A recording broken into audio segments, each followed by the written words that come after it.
Alright, so today I'm going to be presenting my presentation on visual impairments in ESE students. And this is going to go over pretty much all the methods and the interventions and also a simulation of teacher situations on how they deal with blindness in students.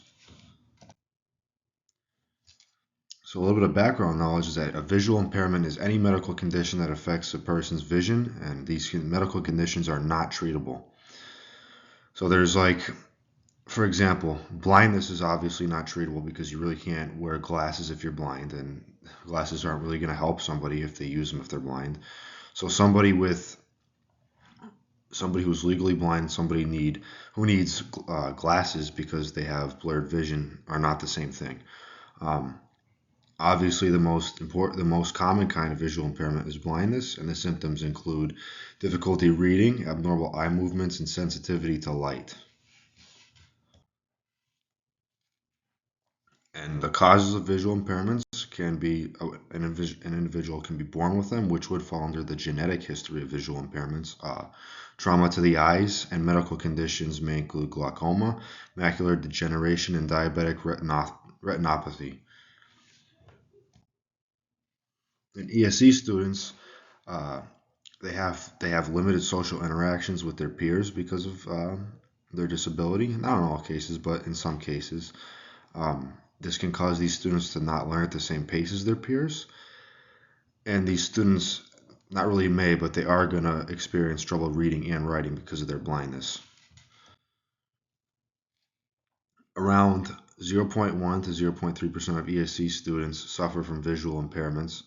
And according to the World Health Administration, 1 in 10,000 students suffer from a visual impairment. So as compared to the other disabilities that students face, blindness is one of the more, it's not as common as the other common disabilities in students. So for the simulation, and I'm just going to walk through this, a student with a visual impairment will arrive at school requiring assistance from either a walking stick, a specialist, or a service dog. And in the class environment, the student must use Braille to understand what is being taught and what they have to read. The student is probably going to require constant attention from their teacher or specialist. The student's going to need a walking stick or obviously a service animal, or even the assistance of a specialist with a service animal, or even in addition to using a walking stick to get from class to class. The student must use assistive technology to achieve complete mastery of the topics that they're learning. The student must take tests that are modified as compared to that of their peers, so usually the tests are going to be in Braille.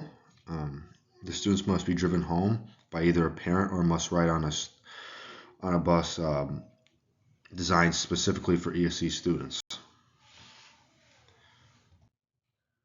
And for the intervention section of this presentation, schools are required to provide Braille for their students with visual impairments.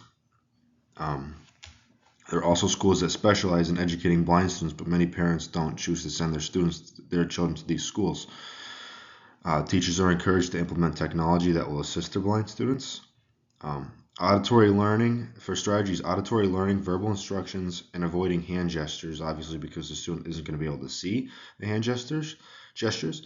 And these strategies are going to serve to ensure that each blind student has a full understanding of the class content that is not constricted by their disability or due to their disability.